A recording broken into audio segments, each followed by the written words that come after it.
الحمد لله نحمده ونستعينه ونستغفره ونؤمن به ونتوكل عليه ونعوذ بالله من شرور أنفسنا ومن سيئات أعمالنا من يهده الله فلا مضل له ومن يضلله فلا هادي له ونشهد أن لا إله إلا الله وحده لا شريك له ونشهد أن سيدنا ومولانا محمدا عبده ورسوله أما بعد فأعوذ بالله من الشيطان الرجيم بسم الله الرحمن الرحيم فسبح بحمد ربك وكن من الساجدين واعبد ربك حتى يأتيك اليقين صدق الله العظيم إن الله وملائكته يصلون على النبي يا أيها الذين آمنوا صلوا عليه وسلموا تسليما اللهم صل على سيدنا ومولانا محمد طب القلوب ودوائها وعافية الأبدان وشفائها ونور الأبصار وضيائها وعلى آله وصحبه وبارك وسلم۔ اللہ جل جلالہ کے حمد و ثنا سرکار فخر کائنات خاتم النبیین صلی اللہ تعالیٰ علیہ وسلم کی بارگاہ میں درود و سلام کا نذرانہ پیش کرنے کے بعد رب عز و جل کا فضل ہے، کرم ہے، سیدھی بھی توفیق سے الحمدللہ ہم یہاں پر جمع ہے۔ رب کائنات ہم سب کی حاضری کو اپنی بارگاہ میں قبول فرمائے۔ دیکھتے ہی دیکھتے آخر کار رمضان مبارک کا مقدس بابرکت عظمت و فضیلت و رحمت و ثواب کو بہت زیادہ بڑھانے والا، اللہ کی رضا کو حاصل کرنے والا، عبادتوں میں بڑھ چڑھ کر حصہ لینے کی طرف متوجہ کرنے والا مقدس مہینہ ہم سے رخصت ہوا اور کم و بیش 11 ماہ کی جدائی دے کر ہم سے الگ ہوا۔ اب 11 ماہ کے بعد اس مہینے کو تو آنا ہے، لیکن خوش نصیب ہوں گے وہ افراد جو دوبارہ اس مہینے کو پائیں گے، اور اس سے بھی زیادہ وہ خوش نصیب ہوں گے جو پانے کے بعد رب کی رضامندی والے کام کرنے میں کامیاب ہو جائیں گے۔ خوش نصیب ہیں وہ افراد جنہوں نے رمضان المبارک کے مقدس مہینے کی شبوں کو، ان کے ایام کو، دن ہو یا رات ہو، ہر ساعت کو، ہر گھڑیوں کو اللہ رب العزت کی عبادتوں میں صرف کیا۔ روزہ رکھ کر، نمازیں پڑھ کر، ذکر و اذکار کر کر، صدقات خیرات کر کے، تراویح کو ادا کر کے، ختم قرآن کو کر کے، اعتکاف کر کے، شب قدر کو پا کر رب کی رضا والے کام کیے۔ یقیناً وہ افراد ہی کامیاب ہیں، وہی خوش نصیب ہیں۔ لیکن یہ بات یاد رکھیں کہ ہمیں رمضانی نہیں بننا کہ رمضان المبارک کے مہینے میں ہی عبادت ہو، ایسا کام نہیں۔ رمضان کے مہینے میں جس طرح عبادت ہو رہی ہے، بقیہ 11 مہینوں میں بھی اتنی ہی عبادتیں کرنی ہیں، یا ہو سکے تو اس سے بھی زیادہ۔ رمضانی وہ ہے جو رمضان مبارک کا چاند دیکھ کر عبادت مشغول ہو جائے، شوال المکرم کا چاند دیکھ کر عبادتوں سے دور ہو جائے، علیاذ باللہ، وہ رمضانی ہے۔ ہمیں رمضانی نہیں بننا، ہمیں تو ربانی بننا ہے۔ ولیکن کونوا ربانیین، میرا فرمان تم سارے ربانی بن جاؤ۔ ربانی کیا ہے؟ اللہ والا۔ ہمیں تو در حقیقت وہ بننا ہے۔ رمضان مبارک کی ابتدا سے پہلے جس جگہ پر ہم کھڑے تھے، رمضان مبارک کے انتہا کے بعد، ختم ہونے کے بعد میں اگر اسی جگہ پر ہم موجود ہیں تو کیا فائدہ ہو؟ عبادت نے ہمیں کیا ذائقہ دیا؟ کیا لذت ملی؟ کوئی شے نہ ملی۔ اگر ملتی تو ہمارے شب و روز بدل جاتے۔ رمضان المبارک سے پہلے ہمارے جو معاملات تھے، رمضان المبارک کے بعد ہمارے معاملات ایسے نہ رہتے، بلکہ ہمارے معاملات ایسے ہوتے جیسے رمضان المبارک میں ہمارے معاملات تھے، جیسے ہمارے رمضان المبارک میں عبادتیں تھیں، کیونکہ روزہ پورا مہینہ رکھا گیا بغیر وقفے کے۔ میرا رب فرماتا ہے روزہ اس لیے لعلکم تتقون، تاکہ تم پرہیزگار ہو جاؤ۔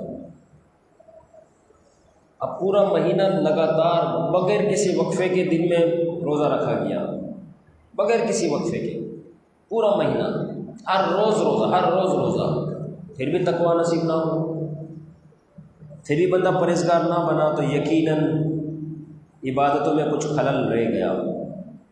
اگر عبادتیں صحیح ہوئی ہوتی نا تو پھر تو اثر ہی اثر تھا، پھر تو پرہیزگاری ہی پرہیزگاری تھی، کیونکہ یہ مشق کوئی ایک دو دن نہیں کروائی گئی، یا شب و روز نہیں کروائی گئی، یا پھر ایسا نہیں کہ کوئی ایک ہفتہ کروائی گئی، نہیں، لگاتار پورا مہینہ کروائی گئی، ایسی مشق کروائی گئی۔ ڈاکٹر کسی کو دوائی دے، پی لو اسے، کب تک پینی ہے؟ کہا ایک مہینہ۔ ایک مہینہ پینے کے بعد جب مریض آتا ہے کہتے ہیں صحیح نہیں ہوا، تو یا تو وہ دوا غلط ہے، یا تو مریض نے پرہیز والے معاملات نہ کیے۔ جبکہ ڈاکٹر اگر امپورٹنٹ دوائی دے رہا ہے اور بہت اچھا ڈاکٹر ہے، بہت بھاری، بہت سلجھا ہوا سمجھدار، جس کو حقیقت میں ڈاکٹر کہا جائے، ایسا ڈاکٹر ہے، تو مطلب دوائی صحیح ہے۔ اب اس بندے نے پرہیز نہیں کیا، نہ پرہیز کرنے کی وجہ سے ایک مہینے کی دوائی نے بھی اسے اثر نہ دیا۔ بے ہی اسی طرح اگر ہم دیکھیں بلا تشبیہ بلا تمثیل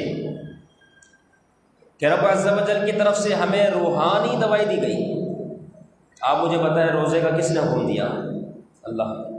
نمازوں کا اللہ نے، زکوٰۃ کا اللہ نے، صدقہ خیرات کا اللہ نے، اعتکاف کا رب کی طرف سے، شب قدر کی رات پانے کا حکم رب کی طرف سے، جملہ عبادات رب کی طرف سے، ختم قرآن رب کی طرف سے، تلاوتوں کا سرور رب کی طرف سے، سارا تو رب نے حکم دیا۔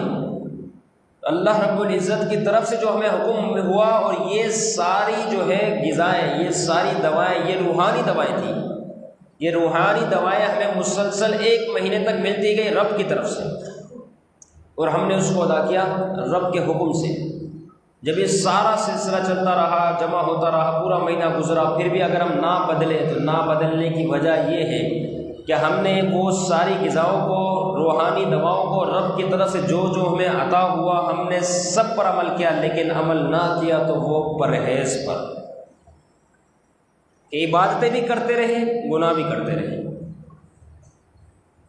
تو لہٰذا حال یہ ہوا کہ ان روحانی غذا نے بھی ہمیں کوئی فائدہ نہ پہنچایا کہ رمضان المبارک کے بعد کی زندگی بھی ہماری ویسے ہی ہے جو رمضان المبارک سے پہلے کی زندگی تھی۔ تو یہ ساری روحانی دوائیاں تھیں، روحانی غذائیں تھیں، جن کا ہر حال میں اثر ہونا ہی تھا، لیکن ہماری بے احتیاطی کی وجہ سے در حقیقت ہم جو ہے اس کی روحانیت، نورانیت سے محروم ہو گئے۔ اب دیکھیں دل ہمارا پیالہ ہے، پیالے کی طرح ہے۔ مثال کے طور پر اگر اسے پیالہ تصور کریں، ابھی جب پیالہ ہے تو پیالے میں اگر آپ شربت کو ڈالیں اور پھر اس کے ساتھ آپ کوئی نجاست والی شے کو بھی ڈال دیں، ناپاک چیز کو ملا لیں، شراب ملا لیں علیہ باللہ، اب وہ جو شربت تھا اس ناپاک چیز کے ملنے کی وجہ سے اس شربت کا کوئی فائدہ ہوا؟ بیکار ہو گیا، اب وہ کسی کام کا نہیں سوائے پھینکنے کے۔ حالانکہ شربت تو خود پاک شے تھی، یہ شراب نجاست والی چیزوں کو وہ ناپاک تھی، تو اس کو پھینکا جاتا، کہا نہیں، ایک پیالے کے اندر دونوں چیزوں کو جمع کر لیا گیا، اب تو دونوں مکس ہو گئی، اب یہ پوری ضائع ہو۔ بیائی نہیں، ہمارا دل بھی اس پیالے کی مانند ہے۔ اب اس کے اندر ہم نے سب عبادتوں کو جمع کیا، روزوں کو، تراویح کو، ختم قرآن کو، جملہ عبادات، صدقہ، ذکر و اذکار، سب کو جمع کیا، لیکن ساتھ ساتھ ہم نے گناہوں کو بھی نہ چھوڑا، اس کے ساتھ ساتھ ہم گناہ بھی کرتے رہے۔ تو یہ اس دل کے پیالے کے اندر سب چیزیں مکس ہوتی رہی، اس وجہ سے در حقیقت عبادتوں کا نور ہمیں نصیب نہ ہوا۔ اس وجہ سے رمضان المبارک کے بعد ہماری حالتیں نہ بدلی، ہم ویسے ہی رہے جیسے رمضان المبارک کی ابتدا سے پہلے تھے ہم، کیونکہ ہم نے اس چیز کو صاف ہونے نہیں دیا۔ ہاں اگر یہ ایسی صورت ہوتی کہ عبادتوں کے ساتھ فقط عبادت ہوتی اور پرہیزگاری ہوتی اور گناہ سے بندہ بچا ہوا ہوتا تو دل کا یہ پیالہ نور سے منور ہوتا، پھر کیا فائدہ ہوتا اس کا؟ کیونکہ اب خالص یہ دل رب عز و جل کی طرف متوجہ ہے، یہ دل کا پیالہ بالکل صاف اور ستھرا ہے۔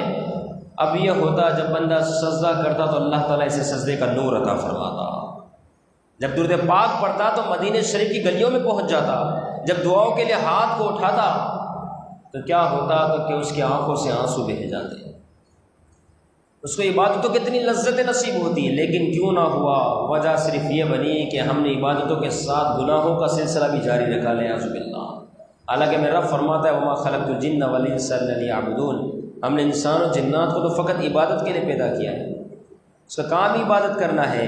لہٰذا اب کی زندگی جو رمضان مبارک کے بعد کی ہے ہمیں سوچنا ہوگا۔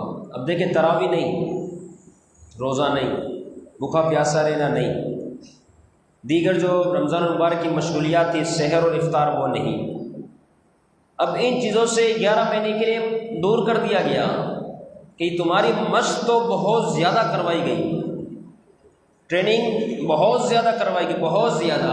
اب ان سختیوں کو، ساری سختیوں کو دور کر دیا گیا ہے، اب تمہیں صرف پنجگانہ نماز با جماعت ادا کرنی ہے، تمہیں اپنی مرضی سے دن کے جس حصے میں چاہو قرآن مجید کی تلاوت کرنی ہے، تمہیں آتے جاتے وقت اٹھتے بیٹھتے وقت ذکر و اذکار کرنا ہے، درود پاک پڑھنا ہے، تمہیں محرمات سے بچنا ہے، حرام کام جو اللہ رب العزت کی طرف سے منع ہے، جن سے روکا گیا ان سے تمہیں رکنا ہے، تمہیں اللہ رب العزت کی بارگاہ میں شکر کو بجا لانا ہے کہ اللہ تو نے ہدایت عطا فرمائی، تو نے روزے کی، تراویح کی، ختم قرآن کے میں توفیق عطا فرمائی، تیری ہی طرف سے یہ معاملہ تھا، تو اس معاملے پر اب شکر ادا کرنا ہے اور ساتھ میں قبولیت کی دعا کرنی ہے کہ اللہ تعالیٰ ساری عبادتوں کو قبول فرمائے۔ اب رمضان المبارک کے بعد تو یہ سارے معاملات کرنے ہیں، کیونکہ ہم میں سے کوئی نہیں جانتا کہ ہماری بخشش ہوئی یا نہ ہوئی، کسی کو نہیں پتا۔ اللہ کے ایک نبی ایک پتھر کے قریب سے گزرے، اب یوں پہاڑوں سے چشمے تو بہتے ہیں، سب نے دیکھے ہیں، لیکن چھوٹا پتھر ہے، اس سے زاروں اس کو تیزی، اس میں بہت زیادہ سختی، شدت، اتنی تیزی سے پانی بہہ رہا ہے، چھوٹا پتھر ہے، اب چھوٹا پتھر ہے، اس سے اتنی تیزی سے پانی بہہ رہا ہے، تو وہ اللہ کے جو نبی ہے وہ دیکھ کے بڑے حیران ہو گئے، تعجب میں پڑ گئے، یہ پتھر اتنا چھوٹا، اتنا تیزی سے پانی۔ اللہ نے پتھر کو قوت گویا عطا فرمائی، اب وہ پتھر اللہ کے نبی سے ہم کلام ہوا، گفتگو کی، کیا گفتگو ہوئی؟ اس پتھر نے عرض کیا کہ اللہ کے نبی یہ جو تم پانی دیکھ رہے ہو یہ پانی نہیں، یہ تو میرے آنسو ہیں جو خوف خدا سے بہہ رہے ہیں، تم اسے پانی جانتے ہو لیکن پانی نہیں، یہ خوف خدا سے بہنے والے آنسو۔ اللہ کے نبی نے پوچھ لیا تو پتھر ہے، تیری کیفیت ایسی؟ کہا ہاں، میرا رب قرآن مجید میں فرماتا ہے فاتقوا النار التی وقودها الناس والحجارہ، ڈرو اس آگ سے جس کا ایندھن جلانے والی شے، جس کی وجہ سے آگ کو بھڑکایا جائے گا، ایندھن، فرمایا ایندھن آدمی اور پتھر ہے، آدمیوں کو بھی جہنم کی اس طرح آگ میں ڈال کے جہنم کی آگ کو بھڑکایا جائے گا، پتھروں کو بھی اس طرح جہنم کی آگ میں ڈال کر اس کا ایندھن بنایا جائے گا جس سے آگ اور بھڑکے گی۔ کہاں ایندھن؟ جیسے پیٹرول آپ دیکھ گاڑی میں ڈالتے ہیں، کہاں کا تک پہنچ جاتا ہے، آگ کو بھڑکانے کے لیے پیٹرول ڈالا جائے تو اس کی وجہ سے آگ بھڑک رہی ہے، تو جس کی وجہ سے آگ بھڑک رہی ہے اس شے کا حال کیا ہوگا؟ تو پتھر کہتا ہے، جواب دیتا ہے، عرض کرتا ہے اللہ کے نبی کی بارگاہ میں کہ جب سے یہ پتہ چلا ہے اس وقت سے بس رونے کا سلسلہ جاری ہے کہ جہنم کا ہمیں تو ایندھن بنایا گیا ہے، ہم اللہ کے عذاب کو کیسے برداشت کریں گے؟ اللہ کے نبی نے دونوں رحمت بھرے ہوئے ہاتھوں کو اٹھا لیا، اے اللہ اس پتھر کو تو نجات عطا فرما۔ اللہ رب العزت نے اس دعا کو قبول فرمایا اور ساتھ پتھر کو خوشخبری عطا کر دی کہ تو جہنم میں نہیں جائے گا۔ اللہ کے نبی نے پتھر کو خوشخبری سنا دی کہ میرا رب فرما رہا ہے تجھے جہنم سے بچا لیا گیا، لہذا اب تو خوش ہو جا۔ یہ بات بتائی، وہاں سے تشریف لے گئے، کچھ وقت کے بعد دوبارہ وہاں پر آنا ہوا تو کیا دیکھ رہے ہیں، اب بھی وہ پتھر اسی طریقے سے رو رہا ہے، اسی طریقے سے چشمہ جاری ہے، اسی طریقے سے پانی بہہ رہا ہے۔ پھر دوبارہ آپ نے سوال کر لیا، تیرا معاملہ تو حل ہو گیا، اب رونے کی کیا وجہ؟ اب اتنا پانی جو نکل رہا ہے اس کی کیا وجہ؟ اب وہ پتھر جواب دیتا ہے، اس جواب سننے کے لائق ہے۔ وہ کہتا ہے کہ وہ جو رونا تھا وہ کیا تھا؟ کانا بکا الخوف، پہلے جو رونا تھا آپ کی دعا سے پہلے وہ تو خوف کی وجہ سے تھا، لیکن ہاذا یہ جو رونا ہے اب جو رویا جا رہا ہے بکا الشکر، یہ تو اللہ کے شکر میں رویا جا رہا ہے۔ پہلے خوف کی وجہ سے رویا جا رہا تھا، اب جب جنت کا مژدہ سنا دیا گیا، جہنم کے عذاب سے محفوظ کر دیا گیا، تو اب اس شکر کی وجہ سے رویا جا رہا ہے۔ تو ہمیں تو یہ بھی نہیں معلوم کہ ہماری عبادتیں کتنی قبول ہوئی۔ ہمارے معاملات تو ایسے ہے ہی نہیں۔ ہر بندہ جانتا ہے کس نے رمضان المبارک میں کیسی عبادت کی۔ یہاں تو یہ پتھر کو خوشخبری سنا دی گئی تو شکر میں رو رہا ہے، اور ہمیں تو معلوم ہی نہیں، پھر بھی ہم کتنے خوشیوں بھرے لمحات گزار رہے ہیں، پھر بھی ہماری حالتیں کیسی ہو گئی ہے، پھر بھی ہم عبادتوں سے کتنے دور ہو گئے۔ الیاذ باللہ ثم الیاذ باللہ۔ اس بارے میں خوب غور و فکر کرنے کی ضرورت ہے، سوچنے کی ضرورت ہے کہ آیا ہم کس طرف جا رہے ہیں، آیا ہم کیا کر رہے ہیں۔ یاد رکھیں کہ شیطان جو ہے وہ ہم وقت تیار ہے بندوں کو راہ سے ہٹانے کے لیے، جبکہ رب عز و جل کا حکم بالکل واضح ہے۔ فرمایا فسبح بحمد ربک وکن من الساجدین، فرمایا اپنے رب کی خوب تسبیح بیان کرو اور ساتھ ہی ساتھ اپنے رب کی خوب تعریف کرو اور سجدہ کرو۔ فرمایا واعبد ربک، اور اپنے رب کی خوب عبادت کرو۔ چار باتیں ہو گئی اس کے اندر، تسبیح بیان کرنی ہے، تعریف بیان کرنی ہے، سجدے کرنے ہیں اور عبادتیں کرنی ہیں۔ فرمایا کب تک؟ حتی یأتیک الیقین، یہاں تک کہ تمہیں موت آ جائے۔ اب رب کا فرمان بالکل واضح ہے، یہ سارا سلسلہ صرف رمضان مبارک تک نہ ہو بلکہ جب تک آخری سانس باقی ہے اس وقت سارا سلسلہ جاری رہے، اس وقت تک کا یہ حکم ہے۔ مسجد کا امام کوئی بات کہے گا غلط ہو سکتی ہے، مفتی کہے غلط ہو سکتی ہے، عالم کہے غلط ہو سکتی ہے، محدث کہے غلط ہو سکتی ہے، مفسر کہے غلط ہو سکتی ہے، لیکن اللہ اور اس کے رسول کا فرمان تو سچ ہی سچ ہے۔ تو رب کی طرف سے حکم دیا جا رہا ہے، میرا رب یہ بات فرما رہا ہے حتی یأتیک الیقین، یہاں تک کہ تمہیں موت آ جائے اس وقت تک تمہیں اللہ کی تعریف بیان کرنی ہے، اس کی تسبیحات کو بیان کرنا ہے، اس کی طرف عبادتوں کو پیش کرنا ہے، اس کی بندگی میں لگے رہنا ہے، ساتھ ساتھ سجدوں میں لگے رہنا ہے۔ فرمایا یہاں تک کہ تمہیں موت آ جائے۔ تو یہ اگر ہم سوچیں، ہم سفر میں ہو یا حضر میں، امیر ہو یا غریب ہو، گاؤں میں ہو یا شہر میں ہو، دن ہو یا رات ہو، چھوٹا ہو یا بڑا ہو، ہر شخص ہر چیز یہ جانتی ہے کہ رب کی نعمتوں کو ہم کیسے حاصل کر رہے ہیں، کہ اللہ رب العزت کی خاص نعمت ہوا کا ہونا، پانی کا ہونا، یہ ایسی سی نعمتیں ہیں جو ہمیں مل رہی ہے بغیر وقفے کے، میرا رب عطا فرما رہا ہے۔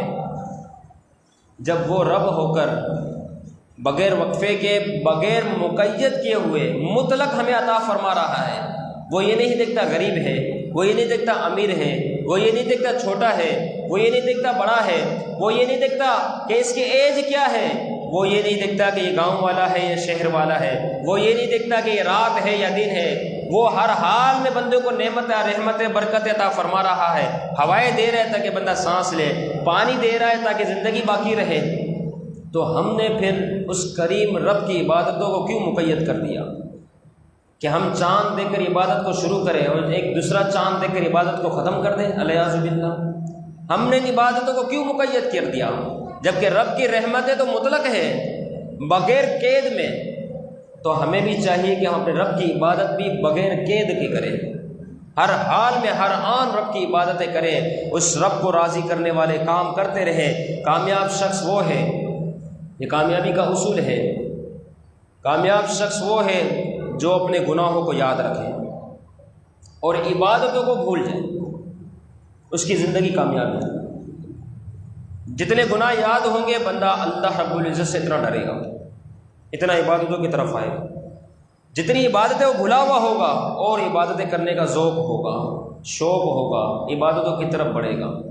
ہمارے معاملات برعکس ہیں، ہم عبادتوں کو یاد رکھتے ہیں، گناہوں کو بلا دیتے ہیں، لہٰذا رزلٹ آپ کے سامنے، مسجدیں ویران ہو جاتی ہیں۔ فجر کی نماز میں چند نمازی نظر آتے ہیں، نہ جانے سب کو کیا ہو گیا، مسجدیں وہی ہے، جگہ وہی ہے، مسلمان بھی وہی ہے، صرف 1 مہینہ رخصت ہوا ہے، حالانکہ وہ آیت ہمیں سکھانے کے لیے ہم اسے بھی نہ سیکھ سکیں۔ وہ آیت عبادت کی تاثیر تجلیات کو پیدا کرنے کے لیے ہم نے کوئی تاثیر نہ لی، جیسے ہم پہلے تھے آج بھی ہم ویسے ہیں، تو یقیناً یہ بہت بڑی برائی ہے۔ اور رمضان المبارک کا مقدس مہینہ تو باطن کو ستھرا کرنے کے لیے آیا، اور ہم نے اس کے لیے شب و روز محنت بھی کی، کتنی عبادتیں کی تاکہ باطن ستھرا ہو جائے۔ اب جب باطن اس نے ستھرا کیا تو ہم نے دوبارہ شوال المکرم کا چاند نظر آتے اس کو گندا کرنا شروع کر دیا۔ اب تو عبادت میں ذائقہ آنا چاہیے تھا، اب تو عبادت کا نور نصیب ہونا چاہیے تھا۔ مثال کے طور پہ ایک شخص ایسا ہے جس نے سفید کپڑے زیب تن کیے، چمکدار لباس پہنا، خوبصورت، اس کے بعد جا کے کیچڑ میں جا کے چلا جائے،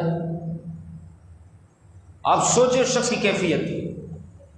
سفید کپڑے پہنے، صاف ستھرا ہوا، خوشبو سے معطر ہوا، اس کے بعد جا کے کیچڑ میں چلا گیا، اس کا ستھرا ہونے کا کوئی فائدہ نہیں، پہلے سے بھی زیادہ گندا ہو گیا۔ بعین ہی رمضان المبارک کا مہینہ باطن کو ستھرا کرنے آیا، روزہ، تقوی، پرہیزگاری دینے آیا، ختم قرآن کا نور عطا کرنے آیا، شب و روز کے ذکر و اذکار، صدقات، خیرات، جملہ عبادتیں، یہ سب نور عطا کرنے کے لیے آئی۔ اب اس نے باطن کو ستھرا کیا، عید الفطر کا دن آیا، شوال المکرم کا مہینہ آیا، ہم نے دوبارہ ان گناہوں کی طرف رخ کر لیا، الیاذ باللہ، تو دوبارہ سے ہم نے ان تمام ستھرا پن کو گندا کر دیا، اس پاکیزگی کو ہم نے دوبارہ خراب کر دیا۔ تو کیا فائدہ ہوا ہمارا پاک ہونے کا؟ تو کہاں گیا وہ نور جو نور دینے ہمیں آیا تھا؟ تو یقیناً ہم نے اس نور کی بھی قدر نہ کی، لہٰذا اپنے آپ کو بچائیں، گناہوں سے جتنا ہو سکے اپنے آپ کو بچائیں، کیونکہ یہ باطن اب ستھرا ہوا ہے، اس کو ستھرے پن کی طرف لے جائیں، اس کو پاکیزگی کی طرف لے جائیں تو یقیناً کامیابی ہے۔ لیکن ہم نے اگر ایسا نہ کیا تو تباہ و بربادی ہے۔ آخری میں ایک بات عرض کرتا چلوں، زندگی کا یہ جو اصول ہے اس اصول کو اپنا لیں۔ جس کام کے اندر رب کی رضامندی ہے، ساری مخلوق میں میرے خلاف ہو جائے، مجھے ہر حال میں وہ کام کرنا ہے، کہیں انشاءاللہ۔ اور جس کام کے اندر رب کی ناراضگی ہے، رب ناراض ہوتا ہے، ساری مخلوق میرے خلاف ہو جائے، مجھے کسی صورت میں اس کام کو نہیں کرنا ہے، انشاءاللہ۔ بس یہ زندگی کا اصول اپنا لیں، انشاءاللہ زندگی بڑی سنور جائے گی، بہترین انداز میں گزرے گی، اللہ کی رضامندی والے شب و روز ہمیں نصیب ہوں گے۔ اللہ تعالی ہمیں جس طرح رمضان المبارک میں عبادتوں کا شوق تھا، آخری سانس تک یہ شوق، یہ ذوق ہمیں نصیب فرمائے، اور ان تمام باتوں پر ہمیں عمل کرنے کی توفیق عطا فرمائے۔ وما علینا